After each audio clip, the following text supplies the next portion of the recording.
नमस्कार। आज हम एक बहुत ही खास विषय पर बात करने वाले हैं। जी। एक ऐसा प्राचीन भारतीय ज्ञान जो सिर्फ सेहत नहीं बल्कि एक लंबी, स्वस्थ और शांत जिंदगी का रास्ता दिखाता है। हाँ, और ये कोई आजकल का नया ट्रेंड नहीं है। बिल्कुल नहीं, ये तो हजारों साल पुराना ज्ञान है, आचार्य वाग्भट की अष्टांग संग्रह से। हम बात कर रहे हैं दिनचर्या की। जी, दिनचर्या मतलब पूरे दिन की एक ऐसी लयबद्ध जीवन शैली जो आयुर्वेद हमें सिखाता है। कैसे हम प्रकृति और अपने शरीर के साथ तालमेल बिठाकर जी सकते हैं। तो आज हम इसी दिनचर्या वाले अध्याय की गहराइयों में उतरेंगे, लेकिन हमारा मकसद कोई लंबी चौड़ी लिस्ट रटना नहीं है। नहीं, बिल्कुल नहीं। हम कोशिश करेंगे उन मुख्य बातों और दिलचस्प जानकारियों को समझने की जो शायद आज भी हमारे काम आ सकती हैं, हमारी जिंदगी को बेहतर बना सकती हैं। तो चलिए शुरू करते हैं। इस ज्ञान के खजाने से कुछ मोती चुनते हैं। सबसे पहली बात, सुबह जागना, हाँ, वाग्भट कहते हैं ब्रह्मे मुहूर्त उत्तिष्ठेत। यानी सूर्योदय से करीब 1.5 घंटा पहले, ब्रह्म मुहूर्त में। ये तो सुना है, पर उठने के ठीक बाद पहला काम क्या, ये थोड़ा अलग है शायद। हाँ, पहला काम कोई भागा दौड़ी नहीं है, बल्कि एक तरह का आत्मनिरीक्षण है। जीर्णा जीर्णम। निरूपण जीर्णा जीर्णम मतलब ये जांचना कि पिछली रात का खाना ठीक से पचा है या नहीं। आयु और स्वास्थ्य की रक्षा के लिए ये पहला कदम माना गया है। अच्छा। तो अगर पाचन ठीक नहीं तो शरीर को और काम पर नहीं लगाना है। बिल्कुल, उसे समय देना है। यहीं से दिन की शुरुआत होती है, सजगता से। ये तो कमाल है। मतलब उठते ही अपने शरीर की सुनना, ये तो आज के माइंडफुलनेस जैसा ही लग रहा है। हाँ, कह सकते हैं। इसके बाद आते हैं नित्य कर्म, यानी मल मूत्र त्याग पर। इसके लिए भी कुछ खास निर्देश हैं क्या? दिशा वगैरह को लेकर। हाँ, दिशाओं का जिक्र तो है। दिन में उत्तर, रात में दक्षिण मुखी। पर उससे ज्यादा जरूरी है तरीका। तरीका कैसा? मौन रहकर, शरीर और सिर ढककर, और सबसे अहम, न तू यतना दुदीरियेत, मतलब वेग आने पर ही त्याग करना है, जबरदस्ती नहीं। फिर वही बात, शरीर के संकेतों का सम्मान। जी, और कुछ जगहों पर मल त्याग मना भी किया है, जैसे खेत में, पवित्र पेड़ के नीचे, नदी किनारे। ये शायद साफ सफाई और प्रकृति के सम्मान दोनों से जुड़ा है। और स्वच्छता पर तो जोर है ही। शौच में मिट्टी और पानी से सफाई का जिक्र है। इसके बाद आचमन, ये क्या है? आचमन एक तरह की शुद्धि क्रिया है। पानी से मुंह और हाथ साफ करना, पर एक खास तरीके से। ये कब कब करना होता है? कई मौकों पर, शौच के बाद, खाने से पहले, खाने के बाद, सोकर उठने पर, नहाकर, पूजा से पहले। इसका मकसद सिर्फ शारीरिक सफाई नहीं, बल्कि मानसिक एकाग्रता और पवित्रता भी है। अच्छा। इसे शांत मन से, एकांत में, सही दिशा में बैठकर साफ पानी से करने को कहा गया है। ये छोटी छोटी चीजें दिन भर आपको सजग रखती हैं। अब आते हैं दंत धावन पर, मतलब दांतों की सफाई। आज तो ब्रश और पेस्ट है, तब दातून होती थी। हाँ, नीम, बबूल यानी खदिर, करंज जैसे पेड़ों की टहनियां, जिनका स्वाद कसैला, कड़वा या तीखा हो। कोई भी टहनी चलेगी या इसका भी कोई खास तरीका है? नहीं, वाग्भट यहाँ भी बहुत विस्तार से बताते हैं। दातुन सीधी हो, गांठ ना हो उसमें, उंगली जितनी मोटी, करीब 12 अंगुल लंबी, और उसका आगे का सिरा कूचा हुआ हो, मतलब मुलायम किया हुआ, क्षुण्णाग्रम। अच्छा, और इस्तेमाल कैसे करना है? सुबह और भोजन के बाद शहद या कोई और औषधि लगाकर दांतों और मसूड़ों पर धीरे धीरे बिना चोट पहुंचाए घिसना है। और इसके बाद जीभ की सफाई, जिह्वा निर्लेखन भी बहुत जरूरी है। जीभ की सफाई क्यों? इससे मुंह की बदबू, मैल दूर होता है और स्वाद बेहतर महसूस होता है। ये दिलचस्प है कि ये भी बताया है कि दातून कम नहीं करनी चाहिए, जैसे अपच, बुखार या मुंह में कोई रोग हो तो। बिल्कुल सही। यानी हर चीज शरीर की अवस्था देखकर करनी है। ये पूरा सिस्टम बहुत व्यक्तिगत है, ऐसा नहीं कि सबके लिए एक ही नियम। दांतों के बाद इंद्रियों की देखभाल, आंखों के लिए क्या बताया है? आंखों के लिए रोज सौवीर अंजन लगाने की सलाह है। अंजन मतलब काजल जैसा? हाँ, एंटीमनी सल्फाइड होता है ये सिर्फ सुंदरता के लिए नहीं, बल्कि आंखों को स्वस्थ, तेज नजर वाला और निर्मल रखने के लिए है। मनोज्य सूक्ष्मदर्शी ने ऐसा कहा गया है। रोज लगाना है? हाँ, रोज, और हफ्ते में एक बार रसांजन से आंखों की सफाई, मतलब आंखों से कफ वगैरह निकालने के लिए। क्योंकि माना गया है कि आंखें तेजोमयी होती हैं, उन्हें कफ से बचाना जरूरी है। और नाक के लिए? नाक के लिए नस्य, अणु तेल की कुछ बूंदें नाक में डालना। नस्य, इसके क्या फायदे हैं? इसके फायदे तो कमाल के बताए गए हैं।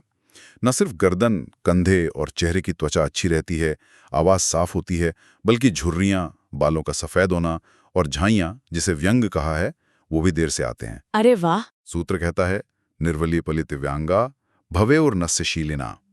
जो रोज नस्य करते हैं उन्हें झुर्रियां, सफेद बाल और झाइयां नहीं होती।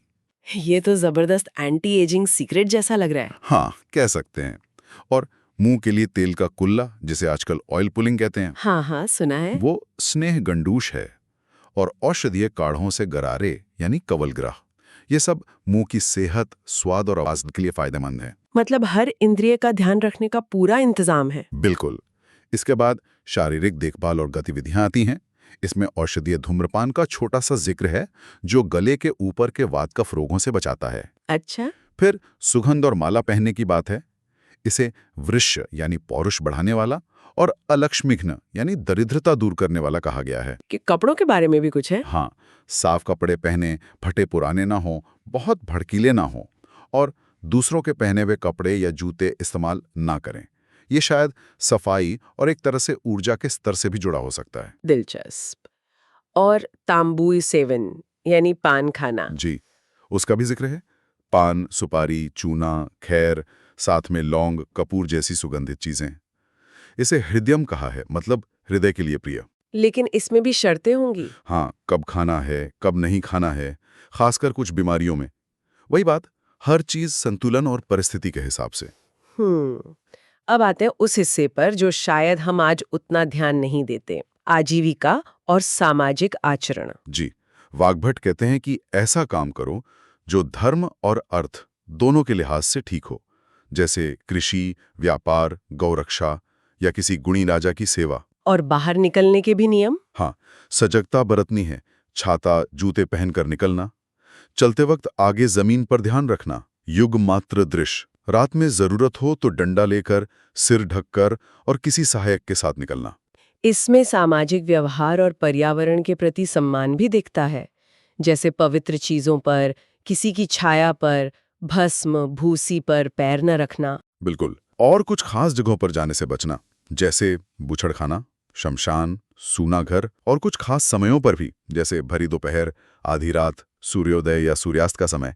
ये सब नियम हमें अपने आसपास के माहौल के प्रति ज्यादा संवेदनशील बनाते हैं। और दूसरों के प्रति व्यवहार। हाँ, जैसे रास्ते में रोगी, बूढ़े, स्त्री या बोझ उठाने वाले को पहले जाने देना, किसके साथ यात्रा करनी है, किसके साथ नहीं, ये भी बताया है। हिंसक या बीमार पशुओं, अनियंत्रित जानवरों या बुरे लोगों से बचने को कहा है। यहाँ तक कि पशुओं का ध्यान रखने की बात भी है। जी, उन्हें खिलाए पिलाए बिना खुद कुछ न खाना पीना, ये एक गहरी संवेदनशीलता है। अब बात करते हैं एक बहुत ही महत्वपूर्ण पहलू की, अभ्यंग, तेल मालिश। हाँ, अभ्यंग, इसे रोज करने की सलाह दी गई है, खासकर जब भूख लगे उससे पहले, वात को शांत करने वाले सुगंधित तेलों से। रोज? इसका इतना महत्व क्यों है? इसे सिर्फ स्किन केयर नहीं माना गया है, बल्कि एक बहुत शक्तिशाली उपाय है। ये वात को शांत करता है, शरीर को पोषण देता है, नींद अच्छी लाता है, त्वचा और मांसपेशियों को मजबूत बनाता है।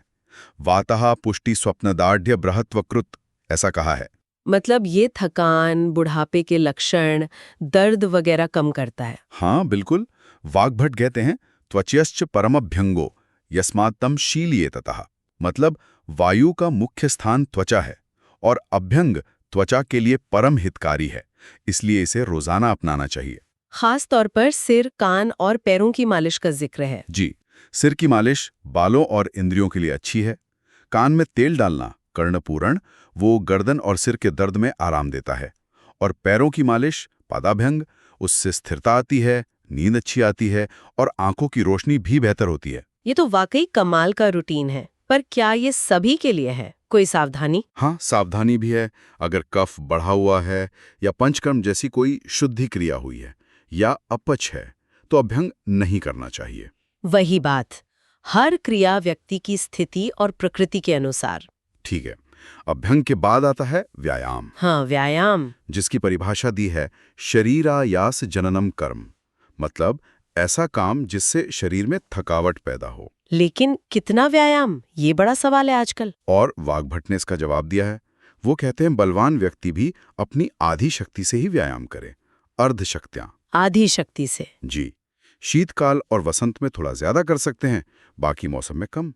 इसके फायदे तो हैं। शरीर हल्का होता है, काम करने की क्षमता बढ़ती है, पाचन सुधरता है, फैट कम होता है, अंग सुडौल होते हैं। लेकिन ज्यादा करने के खतरे भी बहुत हैं। हाँ, ये चेतावनी बहुत जरूरी है आजकल। बिल्कुल। ज्यादा व्यायाम से प्यास, टीबी जैसे क्षय रोग, सांस की तकलीफ, नक्सीर फूटना, बहुत ज्यादा थकान, खांसी, बुखार, उल्टी, ये सब हो सकता है। उदाहरण भी दिया है शायद। हाँ, बहुत अच्छा उदाहरण है। जैसे सिंह हाथी को खींचते हुए खुद नष्ट हो जाता है, वैसे ही जरूरत से ज्यादा व्यायाम करने वाला नष्ट होता है। गजम सिंह इवाकर्षण विनश्यति। ये संतुलन का संदेश आज बहुत जरूरी है। बिल्कुल। व्यायाम के बाद उद्वर्तन यानी सूखे पाउडर से मालिश का भी जिक्र है। ये कफ और फैट कम करके स्किन को अच्छा बनाता है। और फिर आता है स्नान। नहाना, इसके क्या फायदे बताए हैं? स्नान को सिर्फ सफाई नहीं कहा, इसे पाचन शक्ति बढ़ाने वाला, ऊर्जा और बल देने वाला, थकान, प्यास, जलन मिटाने वाला, यहां तक कि पाप नाशक भी कहा गया है। अच्छा, और नहाने के तरीके पर भी कुछ खास है? हाँ, कमर के नीचे गर्म पानी इस्तेमाल करना बल देता है, लेकिन सिर पर गर्म पानी डालना बालों और आंखों के लिए अच्छा नहीं। ये तो आज भी कई लोग मानते हैं। जी, और नग्न होकर नहीं नहाना चाहिए। नहाकर शरीर को जोर से रगड़ना नहीं चाहिए। नहाने के बाद साफ धुले कपड़े पहनना, पहले पहने हुए या तेल लगे कपड़ों को न छूना, ये सब शायद स्वच्छता और ऊर्जा शुद्धि से जुड़े नियम हैं। और कब नहीं नहाना चाहिए? अगर आंख कान में कोई रोग हो, दस्त हो, पेट फूला हो, जुकाम हो, या खाना खाने के तुरंत बाद। समझ गया। अब आते हैं आहार पर, खाने पीने के नियम। हाँ, भोजन समय पर करें, खुश मन से करें, अन्न की बुराई ना करें, एकांत में आराम से बैठकर खाएं। और खाने से पहले देवताओं और जरूरतमंदों को अर्पण करने की बात भी है। जी, हुत्वा दत्वा च शक्तितः। और पाचयन ना अन्नमात्मने, मतलब सिर्फ अपने लिए खाना ना पकाएं, साझा करने की भावना हो। और किसका अन्न नहीं खाना चाहिए, इसकी भी लिस्ट है। हाँ, काफी लंबी लिस्ट है। उसका सार शायद ये है कि जो लोग बहुत दुखी हैं, बीमार हैं, या जिनका व्यवहार ठीक नहीं, उनसे जुड़े अन्न से बचना चाहिए, क्योंकि अन्न का असर सिर्फ शरीर पर नहीं, मन पर भी होता है। और सूर्यास्त के बाद तिल से बनी चीजें न खाने जैसा नियम भी है। जी, अब देखिए, दिनचर्या में सिर्फ शारीरिक स्वास्थ्य नहीं है, नैतिक और मानसिक स्वास्थ्य पर भी उतना ही जोर है। हाँ, ये बहुत महत्वपूर्ण है। दिन में अच्छे दोस्तों के साथ धर्म, अर्थ, काम से जुड़ी अच्छी बातें करना, बुरी संगत से बचना। व्यक्तिगत गुणों की तो बहुत लंबी लिस्ट दी है। धैर्य, सुख दुख में समान रहना, क्षमा, उदारता, समझदारी, उत्साह, अतिथि सत्कार। जी, ये एक आदर्श व्यक्तित्व कैसा हो उसका खाका है। और वाणी पर बहुत संयम रखने को कहा है। हाँ, वो सूत्र बहुत अच्छा है। धर्म्यम अर्थ्यम प्रियम तथ्यम मितम पथ्यम वदेत वचः। बिल्कुल, ऐसी बात बोलो जो धर्म के अनुसार हो, जिसका कोई मतलब हो, जो सुनने में अच्छी लगे, सच्ची हो, कम शब्दों में हो और हितकारी हो। अपना या दूसरों का अपमान न करना, किसी कमजोर व्यक्ति का भी अनादर न करना, ईर्ष्या न करना, पाप करने वाले के प्रति भी पाप न करना, ये तो बहुत ऊंचे नैतिक आदर्श हैं। जी, और क्रोध में किसी को दंड न देना, सिवाय बच्चों या शिष्यों के जिन्हें सुधारना जरूरी हो। कुछ मनाही वाले कामों की भी लिस्ट है। निषिद्ध कर्म। वो क्यों है? वो शायद शायनिक और मानसिक संतुलन बनाए रखने के लिए हैं। जैसे बिना मुंह ढके हंसना, छींकना, जम्हाई लेना, नाक को रेदना, पैर पर पैर रखना, अग्नि का अपमान करना, कुछ खास चीजों को लगातार न देखना, जैसे बहुत छोटी चीजें या उगता डूबता सूरज। स्त्रियों के प्रति सम्मान और मर्यादा के नियम भी हैं इसमें। झूठे मुंह कुछ काम न करना। ये छोटी छोटी बातें रोजमर्रा की जिंदगी में अनुशासन और सजगता लाती हैं। हाँ, इस लिस्ट का सार यही है। प्रकृति, अपने शरीर, अपनी इंद्रियों और दूसरों के प्रति सम्मान और सजगता। सीधी हवा, धूप, धूल, ओस से बचना। शाम के समय भोजन, स्त्री संग, सोने या चिंता से बचना। जल, अग्नि, पूज्य व्यक्ति के बीच से न निकलना। ये सब बाहरी और भीतरी संतुलन साधने की कोशिशें हैं। रहने की जगह चुनने के बारे में भी बताया गया है। हाँ, ऐसी जगह ना रहें जहां बीमारियां बहुत हों, डॉक्टर ना हो, असुरक्षा हो, बुरे लोग ज्यादा हों, बल्कि वहां रहें जहां पानी, दवाइयां, अन्न, सुरक्षा, शांति हो और अच्छे विद्वान लोग रहते हों। मतलब माहौल का स्वास्थ्य पर गहरा असर माना गया है। और 10 पाप कर्मों से बचने की सलाह है। जी, 3 शारीरिक, हिंसा, चोरी, व्यभिचार।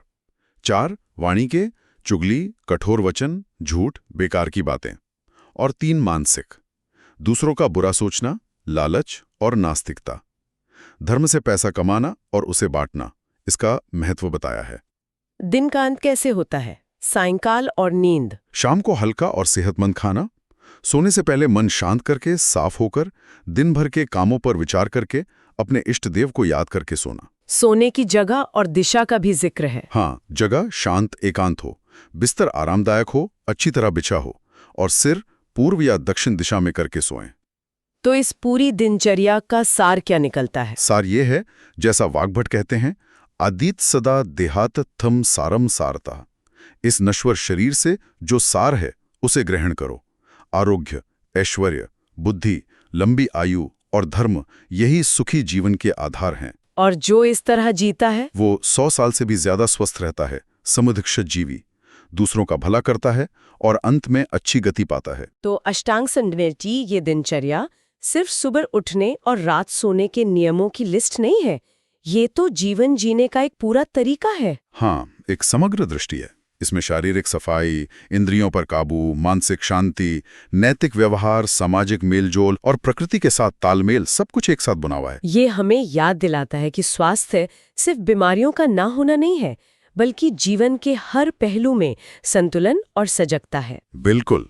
और ये हजारों साल पुराना ज्ञान आज की भागदौड़ वाली जिंदगी में शायद और भी ज्यादा जरूरी हो गया है। ये हमें रुककर सोचने को कहता है कि हम अपने शरीर, मन और आसपास की दुनिया के साथ कैसा बर्ताव कर रहे हैं। और यहीं पर हम आज की बातचीत को रोकते हैं, लेकिन एक सवाल के साथ।